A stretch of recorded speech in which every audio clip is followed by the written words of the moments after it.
یہ موٹی والی عقل والے ہیں کہ اللہ کا رسول انہیں جس طرف چاہتے ہیں موڑ دیتے ہیں، یہ مڑ جاتے ہیں، اور جس چیز سے روک دیتا ہے رک جاتے ہیں۔ تو یہ بھی اہل ایمان کی ایک بڑی خوبی ہے، بلکہ ایمان کا لازمی تقاضا ہے، جس کو کہتے ہیں سمعنا و اطعنا، ہم نے سنا اور ہم نے اطاعت۔ آیت نمبر 28، نوح نے کہا میری قوم والو مجھے بتاؤ تو، اگر میں اپنے رب کی طرف سے کسی دلیل پر ہوں اور مجھے اس نے اپنے پاس کی کوئی رحمت عطا کی ہو، پھر وہ تمہاری نگاہوں میں نہ آئی تو کیا زبردستی میں سے تمہارے گلے موٹ دوں، حالانکہ تم اس سے بیزار ہو؟ میری قوم والو میں تم سے اس پر کوئی مال نہیں مانگتا، میرا ثواب تو صرف اللہ تعالیٰ کے پاس ہے، نہ میں ایمانداروں کو اپنے پاس سے نکال سکتا ہوں، انہیں اپنے رب سے ملنا ہے، لیکن میں دیکھتا ہوں کہ تم لوگ جہالت کر رہے ہو۔ اب اس سے پتہ چلتا ہے کہ قوم نوح کے سرداروں نے بھی معاشرے میں کمزور سمجھنے والے اہل ایمان کو حضرت نوح علیہ السلام سے اپنی مجلس یا اپنے قرب سے دور رکھنے کا مطالبہ کیا ہوگا۔ جیسے دیکھا جائے تو اسی طرح جو تھے مکہ کے رئیسوں نے، قریش کے سرداروں نے حضور صلی اللہ علیہ وسلم سے مطالبہ کیا تھا، جس پہ اللہ تعالیٰ نے قرآن کریم کی آیات نازل فرما دی تھی۔ سورہ انعام کی آیت نمبر 52، کہ اے پیغمبر ان لوگوں کو جو اب کو اپنے سے دور مت کرو، جو صبح شام اپنے رب کو پکارتے ہیں۔ اور سورہ قحف میں بھی آیت نمبر 28 میں ہے کہ اپنے نفسوں کو ان لوگوں سے ساتھ جوڑے رکھیے جو اپنے رب کو صبح شام پکارتے ہیں اور اپنے رب کی رضا چاہتے ہیں، آپ کی آنکھیں ان سے گزر کے کسی اور کی طرف تجاوز نہ کریں۔ آیت نمبر 30، میری قوم کے لوگوں اگر میں ان مومنوں کو اپنے پاس سے نکال دوں تو اللہ کے مقابلے میں میری مدد کون کر سکتا ہے؟ کیا تم کچھ بھی غور و فکر نہیں کرتے؟ میں تم سے نہیں کہتا کہ میرے پاس اللہ کے خزانے ہیں، سنو میں غیب کا علم بھی نہیں رکھتا، نہ میں یہ کہتا ہوں میں کوئی فرشتہ ہوں، نہ میرا یہ قول ہے جن پہ تمہاری نگاہیں ذلت سے پڑ رہی ہیں کہ انہیں اللہ تعالیٰ کوئی نعمت دے گا ہی نہیں، ان کے دل میں جو ہے اسے اللہ تعالیٰ خوب جانتا ہے، اگر میں ایسی بات کہوں تو یقیناً میرا شمار ظالموں میں ہوگا۔ آپ دیکھیں ان کی سپیچ کتنی کلیئر کٹ تھی، کتنی عاجزی تھی، اور کتنا اللہ پہ یقین تھا، اور یہ اللہ ہی کو پروموٹ کرے تھے، اللہ کی وحدانیت کو۔ آیت نمبر 32، قوم کے لوگوں نے کہا اے نوح تو نے ہم سے بحث کر لی، خوب بحث کر لی، بات اب تو جس چیز میں ہمیں دمکار ہے ہمارے پاس لیا، اگر تو سچوں میں سے ہے۔ جواب دیا گیا کہ اسے بھی اللہ تعالیٰ ہی لائے گا اگر وہ چاہے، ہاں تم اسے ہرانے والے نہیں ہو۔ پھر بتایا گیا کہ یہ عذاب بھی لانا یہ اللہ کے کنٹرول میں ہے، اور ہم اللہ کو ہرا نہیں سکتے۔ آپ پارا جو ہے 12 سٹارٹ کیسے ہوا کہ اللہ تعالیٰ نے دنیا کی ہر چیز کو پیدا کیا اور پیدا ہونے کے ساتھ ان کا رزق بھی دیا، اور پھر اللہ تعالیٰ ظاہر باطن سب کو جانتا ہے، نہ ہم اللہ سے چھپ سکتے ہیں نہ اللہ تعالیٰ سے بھاگ سکتے ہیں۔ سوچے آپ اللہ سے بھاگ کر کہاں جائیں گے؟ بھاگیں کوئی فراری پکڑ لیں، کوئی ٹرین پکڑ لیں، کوئی آ, وہ پکڑ لیں، چلے یہاں سے اس دنیا سے کوئی آسمان سے کوئی جیٹ پکڑ کے کسی اور گلیکسی میں چلے جائیں کہ کیا حال ہے؟ اللہ وہاں نہیں ہوگا، اللہ ہر جگہ میں پالے گا۔ آیت نمبر 34، تمہیں میری خیر خواہ کچھ بھی نفع نہیں دے سکتی، گو میں کتنی تمہاری خیر خواہ کیوں نہ چاہوں، بشرطے کہ اللہ کا ارادہ تمہیں گمراہ کرنے کا ہو، وہی تم سب کا پروردگار ہے اور اسی کی طرف لوٹائے جاؤ گو۔ کیا یہ کہتے ہیں کہ اسے خود ہی اسی نے گھڑ لیا؟ تو جواب دے کہ اگر میں نے اسے گھڑ لیا ہو تو میرا گناہ مجھ پر ہے اور میں ان گناہوں سے بری ہوں جو تم کر رہے ہو۔ نوح کی طرف وہی بھیجی گئی کہ تیری قوم میں سے جو ایمان لا چکے ہیں ان کے سوا کوئی اب ایمان لائے گا ہی نہیں، بس تو ان ظالموں تو بس تو ان کاموں پہ غمگین نہ ہو۔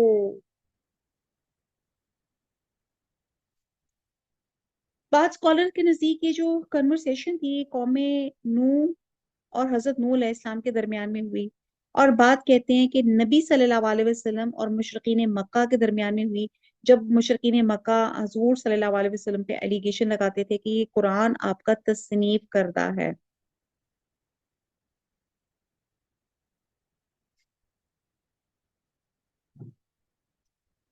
تو جس پر تھا کہ یہ آم، ان کو یہ بتایا گیا تھا کہ اگر میں غلط ہوں تو اس کا وبال مجھ پہ پڑے گا،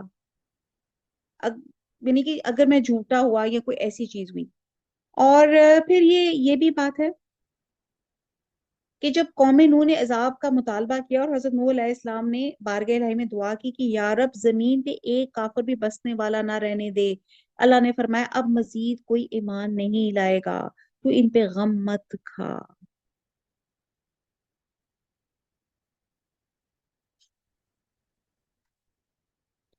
آیت نمبر 37، تو یہاں پہ ان کو کہا گیا تھا غم مت کا 37، اور ایک کشتی ہماری آنکھوں کے سامنے ہماری وحی سے تیار کر۔ اب یہاں پہ کلیئر کہا گیا ہماری وحی سے۔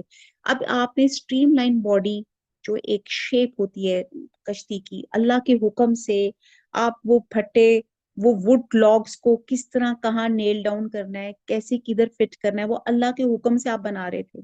اور وہ جگہ ایسی تھی کہ دور دور تک پانی نہیں تھا، اور لوگ آپ کا مذاق اڑاتے تھے کہ جو نو ہے وہ بڑھئی ہو گیا، کارپینٹر ہو گیا، یہ کیا کام کر رہا ہے، اور اگر بقول اس کے کوئی عذاب آ گیا یا کوئی سیلاب آ گیا تو یہ چند پھٹے ہمیں اس عذاب سے یا اس سیلاب سے بچا سکیں گے؟ تو وہ مذاق اڑاتے تھے۔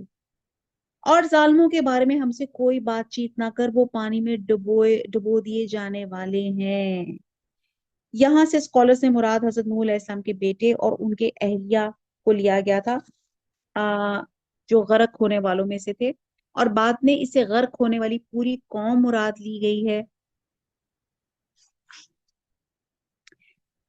وہ نوح کشتی بنانے لگے اور ان کی قوم کے جو سردار ان کے پاس سے گزرتے تھے ان کا مذاق اڑاتے تھے، اور کہتے تھے اگر تم ہمارا مذاق اڑاتے ہو تو ہم بھی تم پر ایک دن ہنسیں گے جیسے تم ہم پر ہنستے ہو۔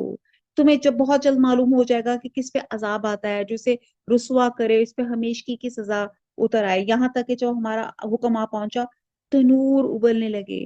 ہم نے کہا اس کشتی میں ہر قسم کے جانداروں میں سے جو جوڑے، یعنی کہ دو جانور، ایک نر اور ایک مادہ سوار کر لے، اور اپنے گھر کے لوگوں کو بھی سوائے ان کے جن پر پہلے سے بات پڑ چکی، اور سب ایمان والوں کو بھی، اس کے ساتھ ایمان لانے والے بہت ہی کم تھے۔ نوح نے کہا اس کشتی میں بیٹھ جاؤ، اللہ ہی کے نام سے اس کا چلنا ہے اور ٹھہرنا ہے، یقیناً میرا رب بڑی بخشش اور بڑے رحم والا ہے۔ بسم اللہ مجریہا و مرساہا ان ربی لغفور رحیم۔ اب کہتے ہیں کہ جب حضرت نوح علیہ السلام نے کشتی بنا لی تو قوم کے لوگ جو ان کا مذاق اڑاتے تھے، اور جب اللہ کا حکم ہوا تو کہتے ہیں کہ پانی ایسے ایسی جگہوں سے آیا کہ ساری زمین چشموں کی طرح ابل پڑی، اوپر سے آسمان نے بارش نے رہی صحیح کسر پوری کر دی، اور ہر جگہ سے پانی آنا شروع ہو گیا۔ اور پھر یہ جو جوڑے پکڑ کے کہا گیا کہ نر اور مادہ کے جوڑے رکھ لیں، اور کہتے ہیں کہ مرد اور عورت ملا کے تقریباً 80، اور بعد نے اس سے کم تعداد بتائی کہ جس میں حضرت نوح علیہ السلام کے 3 بیٹے جو ایمان لانے والوں میں شامل تھے، سام، حام اور یافس، اور ان کی بیویاں تھی، اور چوتھی بیوی یام کی تھی جو جو ان کے ساتھ سوار نہیں ہوا تھا، لیکن اس کی بیوی مسلمان ہونے کی وجہ سے کشتی میں سوار ہو گئی تھی۔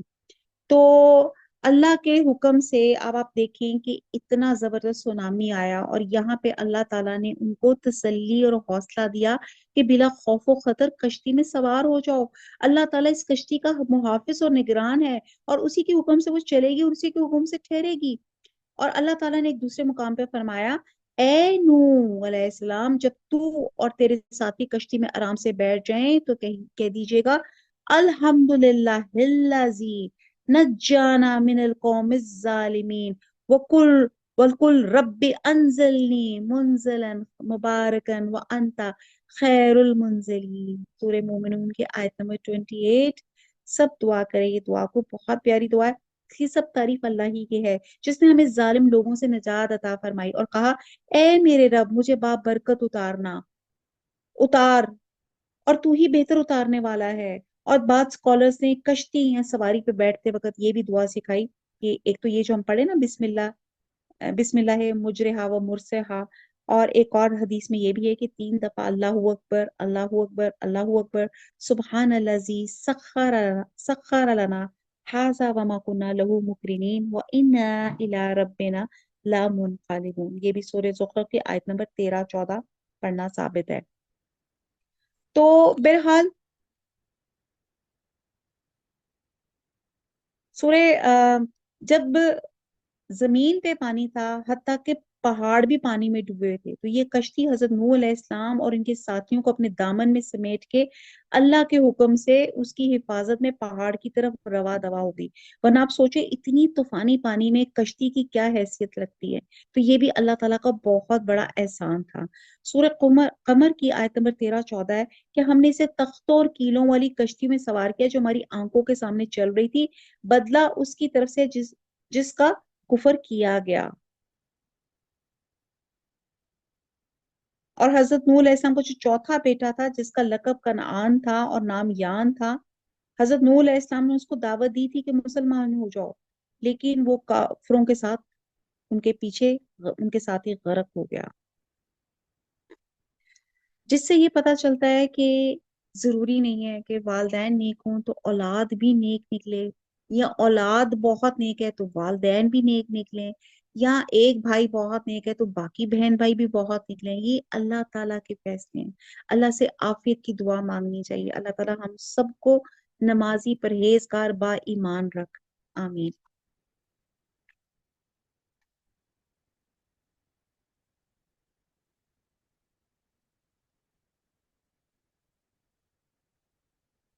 تو حضرت نوح علیہ السلام نے دعا کی آیت نمبر 41 میں، اس کشتی میں بیٹھ جاؤ، اللہ ہی کے نام سے اس کا چلنا اور ٹھہرنا، یقیناً میرا رب بڑی بخشش اور بڑی رحم والا ہے۔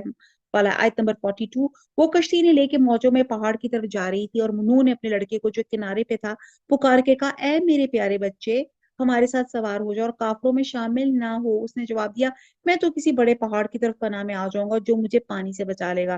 نوح نے کہا، آج اللہ کے عمر سے بچانے والا کوئی نہیں، صرف وہی بچیں گے جن پہ اللہ تعالیٰ کا رحم ہوا۔ اس وقت ان دونوں کے درمیان میں موج ہائی ہوگی اور وہ ڈوبنے والوں میں سے ہو گیا۔ فرما دیا گیا کہ اے زمین ڈوبنے والوں میں سے ہو گیا۔ تو آپ یہ دیکھیں کہ آ، وہی بات ہے کہ اللہ تعالیٰ ہم سب کو اہل ایمان والا بنائے۔ اور میرے تو ذہن میں سوچ سا آ رہا ہے کہ آپ باپ کے سامنے جب اس کا بیٹا ڈوبا ہوگا تو حضرت نوح علیہ السلام کے ذہن میں کیا آ رہا ہوگا، ان کا دل میں کیا تڑپ ہوگی۔ آیت نمبر 44، فرما دیا گیا، اے زمین اپنے پانی کو نگل جا، اور اے آسمان بس کر تھم جا۔ اسی وقت پانی سکھا دیا گیا اور کام پورا کر دیا گیا، اور کشتی جودی نامی پہاڑ پہ جا لگی، اور فرما دیا گیا کہ ظالم لوگوں پہ لعنت نازل ہو۔ اب یہاں پہ دیکھیں کہ یہاں لفظ آیا کہ پانی کو نگل جا۔ اب یہاں پہ آج کل ہماری بارشوں کا سیزن ہے، ذرا بارش ہو جائے تو آپ دیکھتے ہیں کتنا کیچڑ آ جاتا ہے باہر، کتنے کتنے دن لگ جاتے ہیں اس کیچڑ کو سوکھنے میں یا کچھ اور سب چیزیں کرنے میں۔ تو یہاں پہ اللہ سبحانہ تعالیٰ نے حکم دیا کہ پانی کو نگل جا۔ نگلنے کا جو ہے وہ جانور کے لیے استعمال ہوتا ہے کہ وہ اپنی منہ کی خوراک کو نگل جاتا ہے، تو یہاں پانی کے خشک ہونے کو نگل جانے سے تعبیر کرنے میں حکمت یہ معلوم ہوتی ہے کہ پانی بتدریج خشک نہیں ہوا، بلکہ اللہ کے حکم سے زمین نے سارا پانی دفعتاً اس طرح اپنے اندر نگل لیا جس طرح جانور لقمہ نگل جاتا ہے۔ تو یہ اللہ سبحانہ تعالیٰ نے وہ جو جل تھل تھی اللہ کے حکم سے دوبارہ سے جو وہ تھا وہ نارمل لینڈ ہو گیا۔ آیت نمبر 45، نوح نے اپنے پروردگار کو پکارا اور کہا کہ میرے رب، میرا بیٹا تو میرے گھر والوں میں سے ہے، یقیناً تیرا وعدہ بالکل سچا ہے اور تو حاکموں سے بہتر حاکم ہے۔ اب ظاہر ہے حضرت نوح علیہ السلام کا بیٹا ان کے سامنے ڈوب رہا تھا، تو انہوں نے شفقت پدری کے غالب سے مغلوب ہو کے اللہ تعالیٰ کے ہاں دعا کی تھی۔ اور بات کہتے ہیں کہ انہیں یہ خیال تھا کہ شاید یہ مسلمان ہو جائے گا، اور اس لیے شاید انہوں نے دعا کی تھی۔ تو حضرت نوح علیہ السلام نے قرابت نسبی کا لحاظ کرتے ہوئے اسے اپنا بیٹا قرار دیا تھا، لیکن اللہ تعالیٰ نے ایمان کی بنیاد پر قرابت دینی کے اعتبار سے اس بات کی نفی فرمائی کہ وہ تیرے گھرانے سے نہیں ہے، اس لیے کہ ایک نبی کا اصل گھرانہ تو وہی ہوتا ہے جس جو اس پر ایمان لائے، چاہے وہ کوئی بھی ہو۔ اور اگر کوئی ایمان نہ لائے تو چاہے وہ نبی کا باپ ہو، بیٹا ہو یا بیوی ہو، وہ نبی کے گھرانے کا فرد نہیں۔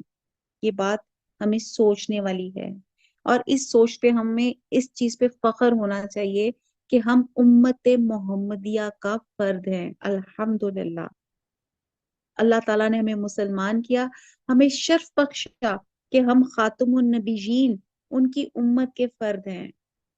تو یہاں پہ آپ دیکھیں گے جو بات میں نے آپ کے ساتھ ڈسکس کی